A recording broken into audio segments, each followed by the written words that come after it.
Hello guys! So, meron naman tayong i-share ngayon. So, actually guys, etong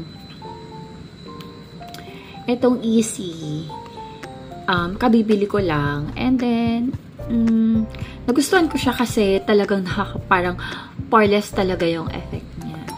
Kaso, ang napapansin ko, ang bilis niya mag-oil up. So, nag-compare ako kasi since malapit na naman siyang maubos.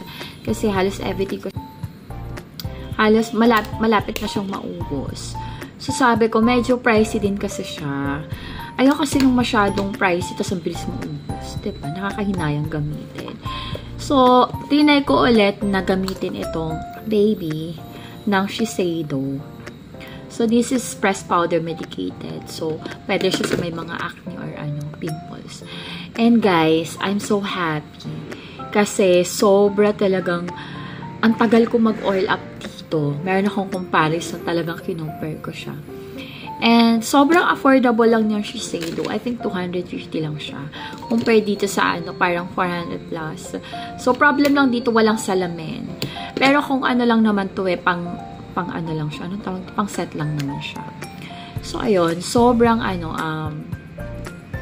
nga talaga, sobrang ganda sa face.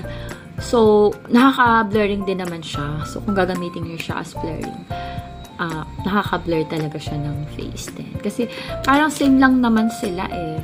So, sabi ko, dito na lang kay Shiseido. So, ito, bibenta ko na sana to. Kasi sabi ko, ay, dalawa pa naman yung ganito ko. Ito na lang yung tawag dito, gagamitin ko na naman. So, buti na lang hindi pa nabebenta.